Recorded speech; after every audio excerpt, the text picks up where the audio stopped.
Hi friends, నమస్తే. నేను మీ జయవాది వెంకటేశ్వరబాబు కొత్తగూడెం. బాగున్నారా? సో మనము ఒక సిరీస్ చేస్తున్నాం కదా. ఆ సిరీస్ ఏంటంటే మేనర్స్ అండ్ బిహేవియర్. ఆ మేనర్స్ అండ్ బిహేవియర్లో ఈ చివరిది మరి 8వది ఏంటంటే జర్నీ మేనర్స్. ప్రయాణం చేసేటప్పుడు ఎటువంటి సభ్యత ప్రవర్తనలు కలిగి ఉండాలి.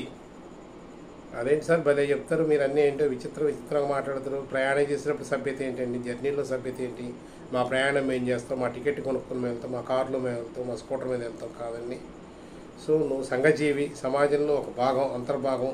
సమాజానికి ఎటువంటి డిస్టర్బెన్స్, ఇబ్బంది కలగకుండా ఉంటేనే ఈ దేశం బాగుపడుతుంది. ఈ దేశం మెచ్చుకోవాలంటే నీ ప్రవర్తన కూడా చాలా అవసరం. సో నేర్పండి, మీ పిల్లలకి నేర్పండి. పిల్లలు చెడిపోతారు అనవద్దు, సమాజం చెడిపోతుంది. ముందు మీ ఇంటి స్టార్ట్ చేయండి, మీరు పిల్లలకి నేర్పించండి. సో జర్నీ చేసేటప్పుడు అది బస్సు అయినా, లేకపోతే కార్ అయినా, లేకపోతే ఆటో అయినా, లేకపోతే ట్రైన్ అయినా తలకాయలు బయట పెట్టవద్దు, చేతులు బయట పెట్టవద్దు అని చెప్పండి. కొంతమంది షట్టర్లు తీసేసి చేతులు బయట పెట్టి తల బయట పెట్టి చూస్తూ ఉంటారు. ట్రైన్ పోతూ ఉంటారు, షట్టర్లు తీసేస్తారు, తొంగి చూస్తూ ఉంటారు. దానివల్ల వెనకాల వాళ్ళకి గాలి తగలడం కానీ, చలికాలం అయితే చల్లగాలి, ఎండాకాలం అయితే వేడి గాలి, వర్షాకాలం అయితే వర్షం జల్లు పడ్డా ఇబ్బంది అవుతుంది, డస్ట్ వస్తుంది, పొల్యూషన్ వస్తుంది, వాళ్ళు ఇబ్బంది పడతారు కదా. తర్వాత ఏంటంటే కొంతమంది ఇంకా చెడ్డ అన్నమాట, ఊరికి అమ్ముతూ ఉంటారు. ఆ షట్టర్లు తీయడం, తలకాయ బయట పెట్టడం, ఉమ్మేయడం, తర్వాత ముక్కు చీదడం. సో ఇవన్నీ కూడా ఇబ్బంది. నీళ్లు తాగి బయట పోయడం, లేకపోతే అక్కడే చేతులు కడుక్కోవడం, తినడం, ఆ షట్టర్ తీసి అందులో నుంచి రావడం, వెనకాల సీట్లలో పడుతూ ఉంటాయి. ఇవన్నీ వాళ్ళ ముఖాల మీద పడడం, వాళ్ళ బట్టల మీద పడడం, రోడ్డు మీద పోయే వాళ్ళ మీద పడడం జరుగుతుంది. తర్వాత ఇక ఈ కాళ్ళు చాపి కూర్చుంటాండి. నేను చాలాసార్లు అబ్జర్వ్ చేశాను, ఎందుకంటే నేను ఆర్టీసీలో పని చేశాను కదా, డిపో మీద అబ్జర్వ్ చేస్తూ ఉంటాం. రెండు కాళ్ళు తీసి సీట్ల మీద పెట్టడం, లేదా వెనక నుంచి సీట్ల మీద పెట్టడం. ఇంకా కొంతమంది మహానుభావులు కాలు ఇట్లా పెట్టి హ్యాండ్ రెస్టర్ మీద, ఆర్మ్ రెస్టర్ మీద కూడా కాళ్ళు పెడతారు. కొంతమంది సీట్ తల మీద కాళ్ళు పెట్టి పడుకుంటారు. ఏందండి బాబు, ఏ సంస్కృతి అండి? నీ ఇంట్లో అట్లానే పడుకుంటానవా? అట్లానే ఉంటావా? నీ సీట్ మీద అట్లా పెడితే నువ్వు ఊరుకుంటావా? నీ తల మీద కాళ్ళు పెడితే నీ సీట్ కింద. So very bad practices. So మరి ఎక్కడి నుంచి వచ్చింది, ఎక్కడి నుంచి నేర్చుకుంటాను ఈ సంస్కృతి? ఎన్ని విపరీత పోకళ్ళు. అదే రెక్లెస్నెస్, కేర్లెస్నెస్కి సంబంధించింది అన్నమాట. ఇంకా కొంతమంది ఇద్దరు బట్టి దాంట్లో ముగ్గురు కూర్చోవడం, ముగ్గురు బట్టి నలుగురు కూర్చొని ఆ గ్యాంగ్ వేలో నడవడానికి దారి లేకుండా చేయడం, హ్యాండ్ రెస్టర్స్, ఆర్మ్ రెస్టర్స్ మీద కూర్చోవడం. అది మరి అది ఫ్యాషనా లేకపోతే హక్కా తెలియదు. So that is not correct. మీరు చేస్తే మీ పిల్లలు చేస్తారు, పక్కన వాళ్ళు చేస్తారు. తర్వాత ఈ అద్దాలు, షట్టర్లు వేసేటప్పుడు, తీసేటప్పుడు చాలా జాగ్రత్తగా చూడాలి. కొంతమంది ఏంటంటే మోటుగా లాగేస్తారు, వెనకాల చెయ్యో తల ఉంటుంది, నిద్రపోతూ ఉంటాడు, దెబ్బ తగులుద్ది, కొట్టుకుంటారు. ఈ మధ్య చూశారు కదా, ఈ మహిళలకు ఫ్రీ వచ్చాక సీట్ల మీద కొట్టుకొని రక్తపాతాలు అవుతాయి. మరి అవన్నీ అవ్వకుండా ఉండాలంటే మనం షట్టర్ వేసేటప్పుడు, షట్టర్ తీసేటప్పుడు కూడా చాలా జాగ్రత్తగా చూసుకోవాలి. ఎందుకంటే అవతల వ్యక్తి యొక్క శరీరానికి గాయాలు అవ్వద్దు, అతని యొక్క వ్యక్తిత్వానికి ఎటువంటి భంగం కలగకూడదు. తర్వాత వర్షం పడుతూ ఉంటుంది, ఇలా పెద్ద ఉక్క పోసేస్తున్నట్టు దాన్ని చేయి తిప్పుతూ ఉంటాడు, తిప్పి షట్టర్ తీసేయడం, తర్వాత అద్దాలు తీసేయడం. ఆ వర్షం నీరు పడ్డం కాకుండా వెనకాల వాళ్ళు బట్టలు పడడం.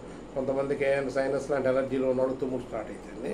తర్వాత ఇక జర్నీలో మొత్తం దేశంలో మనకి ఎప్పుడు ఫుడ్ దొరకనట్టు జర్నీలోనే పనీలు అందులో తింటాం, మొక్కజొన్న కంకులు అందులో తింటాం, కురుకురులు అందులో తింటాం, స్నాక్స్ అందులోనే తింటాం, సమోసా అందులో తింటాం. తిని అందులో అక్కడ వేస్తాం. ఓకే, వేయాలి కూడా, కానీ బయట వేయద్దు. ఈ దేశం పవిత్రమైన దేశాన్ని పరిశుభ్రంగా ఉంచాలి. మీరు తిన్నవన్నీ కూడా మీ కాళ్ళ దగ్గర వేయండి, పక్కన వేయండి. బస్సులో అయితే బస్సులో వేయండి, ట్రైన్ అయితే ట్రైన్ వేయండి, కార్లు అయితే. Don't throw the garbage on the streets. Road నీది కాదు. ట్యాక్స్ కట్టేంతమంది చెత్త వేయడానికి రోడ్డు ఇలా ప్రయాణం చేయండి. రోడ్లు పరిశుభ్రంగా ఉంచుకోండి. తర్వాత ఇక బస్సులో కొంతమంది మహానుభావులు ఉంటారు, రాజకీయాలు చర్చిస్తారు, మతాలు చర్చిస్తారు, కులాలు చర్చిస్తారు, ఆఫీస్ సీక్రెట్లను గట్టిగా మాట్లాడుతూ ఉంటారు. పక్కన వాళ్ళకి పక్కన వాళ్ళు ఎవడో నిద్రపోతూ ఉంటాడు, లేకపోతే పెద్ద ఆఫీసులు ఉంటాయి, ఫైల్ చూసుకుంటూ ఉంటాడు, లేకపోతే ఏదో సెల్లో పెట్టుకుని మాట్లాడు. అవన్నీ లేకుండా నీ యొక్క అరుకులు గోలకి బస్సు బయలుదేరిన కాంచి, లేకపోతే ట్రైన్ బయలుదేరిన కాంచి గోల. ఇంకా కొంతమంది ఉంటారు, వాళ్ళు పెద్ద హై కల్చర్ లాగా పాటలు పెట్టేసి వాడు ఒక్కడే ఎంటర్టైన్ అవుతారంటే మిగిలిన డిస్టర్బ్ చేస్తారు. Don't do like that. నువ్వు పాటలు ఏంటంటే ఇయర్ ఫోన్లు పెట్టుకోండి, లేకపోతే లో వాల్యూమ్లో పెట్టుకుని నువ్వు ఒక్కడే వరకు. నువ్వు ఉచితంగా ఇక్కడ మ్యూజిక్ ఇవ్వడానికి ఏం లేవు, అంత అవసరం ఎవరికి లేదు. తర్వాత ఇక కొంతమంది ఉంటారు, కూర్చొని ట్రైన్ ఎక్కిన కానీ స్విచ్లు ఆఫ్ చేయడం, ఆన్ చేయడం, లేకపోతే సాకెట్స్లో పెట్టడం, ఈ ఛార్జింగ్ పెట్టడం. అసలు బస్సులో ల్యాప్టాప్ పెట్టడానికి లేదు. నువ్వు ల్యాప్టాప్ పెడితే ఛార్జింగ్ పిచ్చి కాలిపోతుంది. అసలు ల్యాప్టాప్ ఓపెన్ చేస్తావు, సినిమా పెడతావు, 2 కాళ్ళ పైన పెట్టుకొని సినిమా చూసేటప్పుడు మొత్తం వైరింగ్ పోతుంది. అంతా ఎలక్ట్రానిక్ కంట్రోల్. ఒకటి పోతే మొత్తం బస్సు అయిపోతుంది. సో సెల్ ఛార్జర్లో ల్యాప్టాప్లు పెట్టకండి. తర్వాత ఏంటంటే వేరే వాళ్ళ సీట్లో రిజర్వేషన్స్ కదా, రిజర్వేషన్ కాకపోయినా నీ సీట్లో నువ్వు కూర్చున్నప్పుడు వేరే వాళ్ళ సీట్లోకి వెళ్ళి కూర్చోవడం, వేరే వాళ్ళ సీట్లో బ్యాగులు పెట్టడం, వేరే వాళ్ళ సీటు పైన వెళ్ళి లగేజ్ పెడతావు. అని నీ సీటు మీద నువ్వు పెట్టుకోక వాళ్ళకి పెడితే వాళ్ళు ఎక్కడ పెట్టుకోవాలి? తర్వాత చెప్పులు షూస్ ఇష్టారాజ్యం కింద గ్యాంగ్ వేలో వదిలేయడం, లేకపోతే ముందు సీట్ల కింద వదిలేయడం, నీళ్లు తాగే బాటిల్స్ అక్కడ పడేయడం, ఇవన్నీ కూడా జర్నీలో చాలా ఇబ్బందికరంగా ఉంటాయి. గొడవలు మొదలైతే నువ్వు ప్రయాణం చేసేది గమ్యస్థానం చేరుకొని క్షేమంగా నీ పని ముగించుకొని రావడానికే కానీ గొడవలు పడడానికి లేకపోతే న్యూసెన్స్ క్రియేట్ చేయడానికి కానీ అవసరం లేదు. ప్రశాంతంగా రావాలి.